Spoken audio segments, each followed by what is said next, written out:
Okay. So to start off with, I'm going to show you the basic necessities, the basic elements you need to start your Infraworks model. And it all begins in Arcmap. So one of the sets of files I sent you guys, if I go to my data sources, was a map of Yellowstone. And the reason I'm showing you Yellowstone is because Yellowstone Park is a mountain basically, and I wanted to show you guys a very exaggerated form of how to model terrain and map aerial photography onto that. So let me just find that information real quick. And actually, I think it's saved in my Dropbox. State Wyoming. Okay. I believe it was this guy, if I'm not mistaken.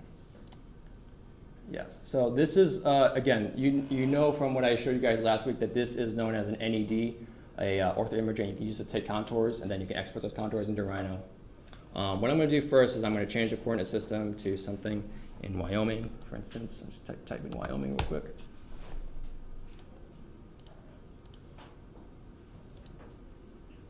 I believe it's in the west. Flying. And then I'm going to zoom in here, and I'm going to show you the other thing we need is, this is the one element we need, then the other element we need is the aerial imagery. So at this point, I haven't showed you guys necessarily how to download aerial imagery, but again, it's from the same location as everything else.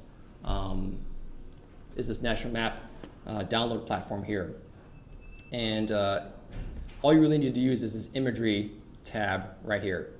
So if you select, for instance, this guy here, you can download 1 meter imagery, which is very high-res imagery. And I just went to Wyoming here and downloaded information for Yellowstone State Park, which is right around here, this area here. And so I don't think I need to show this again, but I just will, just be safe. If this is the area that you're looking at, by clicking, you can see the preview of where the imagery you want to download from is here. So this is basically an aerial photograph, a satellite photograph of the site here, and then you just download the information by either drawing a box or just using the current extent, which is this area here. And then just go to Find Products, and it'll start to download all these maps, images here. And then you just download these images by add them to your cart. You can view the footprint of the aerial by clicking this footprint button here. And then if you say this is the area that I want to download an aerial photograph for, you just add it to your cart and then view your cart, and then you can download it straight from here like that. So this is where I got the images from. So what I did is in here I've downloaded if I go to my Add Data tab here, in ortho imagery, I believe this should be, I downloaded a series of aerial photographs of Yellowstone, and you can add them all at once just by shift selecting all of them and just clicking Add. I'll show you where. It's going to take a while because it's going to start computing all these at once. So let me just pause the video. Okay, so now we're back. And you see this is essentially the extents of the area that we're going to build a model for. So we're going to build this entire mountain right here in Infraworks. For whatever reason, I couldn't download these 2 maps here. I tried to find them, but I couldn't do that. So, okay, so now that you have your basic area set up, what I'm going to do is I'm going to set up a bounding box in GIS, because we don't want to render the entire terrain of this area here, because basically the larger of an area you want to model, the longer and slower it's going to take. And so I highly recommend you guys set up an extent of the area that you want to model first. And so I really just want to model the area that's in these photographs here. So again, I've shown you guys this several times by now. You go to the Drawing tab, you can draw basically a bounding box for an area, like so. Then convert that bounding box to a feature. So right-click, Convert Graphics to Features. Select the graphics. Just save it in location. Let's save it in my desktop. Dropbox. Wyoming. I'll call this Yellowstone. B-box. Okay. Yes. Okay. So in essence, this is really all the elements you need right now, is a terrain, a set of images, and an area that you want to use to model the extents for. So with all this in mind, let's go to the Infraworks model here. And so if you download Infraworks and you open it, this is the first thing that comes up. Is just a basic area here. And you see I already modeled Yellowstone, but I'll do it again just for this tutorial. So the first thing you need to do is you need to go to New to create a new model, obviously.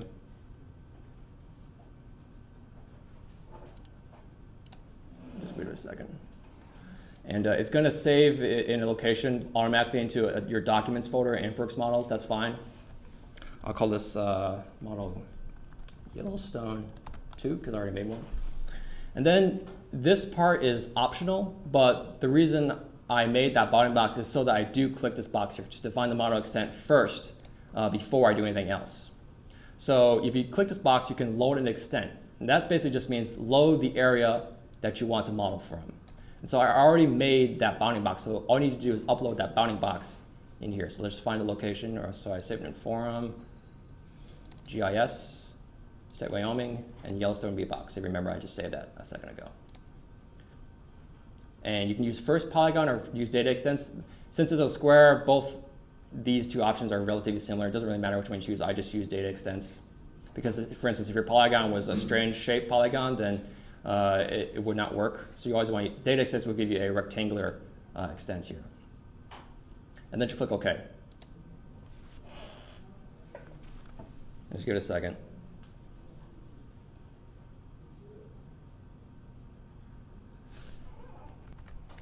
Okay, so because my screen is tiny, there's so much stuff going on here, but I'll close this now. So what you see here is essentially a box. There's nothing on it because we have no data on it, but this is basically the same as your GIS data set right now. It's just a box. And when you have nothing on it, it just renders a plane with nothing on it. So let's start putting information onto this surface here. And the controls for Infraworks are a little bit different from your other programs. The left button is your rotate button, and the right button is your pan. So it's different, but you know, it's just something to get used to, I guess. And then the scroll wheel is your zoom in and out. Okay. So what's the interface of this program? Essentially, you have this red button here, and that's basically where you're going to start to use. That's basically your modeling tool right here. And so you can use all these functions to model your site. And the first thing you always want to click on is this first button here, Create and Manage Your Model. And here you have a bunch of options here to choose where you can get information from. The one you want to use always is data sources. And this essentially is a panel where you can upload information from. And so the way you add data is using this button right here, Add File Data Source. If you click the drop-down menu here, you see there's all these options that you can use to upload information for raster, SHP, which is shapefile, SketchUp models, 3D models, and that would include all your Rhino models or your FBX models and that kind of thing. So this is all the options you have here, and in general, this is what will cover everything.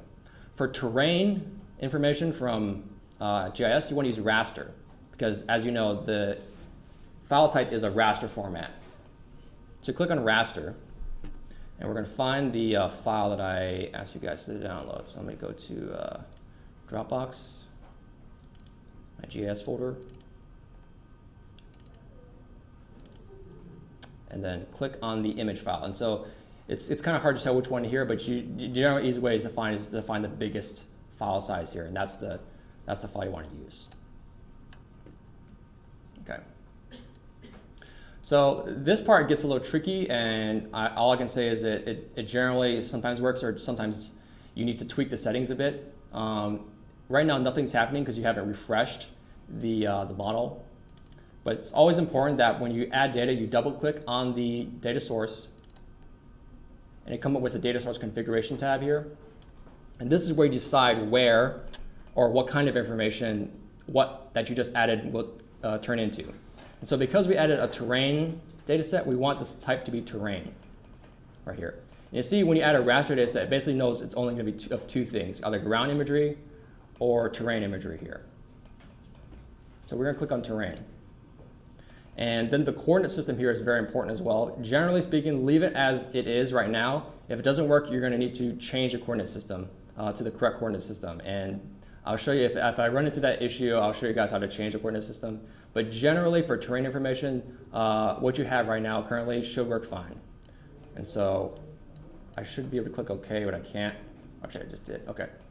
And then you can either, if you double click this slide here, there's a, if you see in the bottom, there's a button called Close and Refresh. In the bottom of the image here, that's what you need to click basically, Close and Refresh. If I click that. Let's just give it a second as it uploads. OK.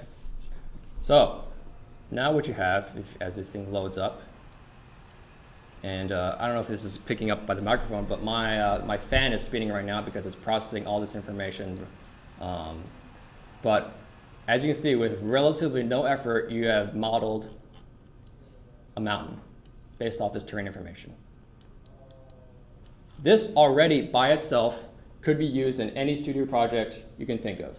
If you wanted to model geology for a project, you can model this right here, and then the easiest way to export this to, say, a rendering file.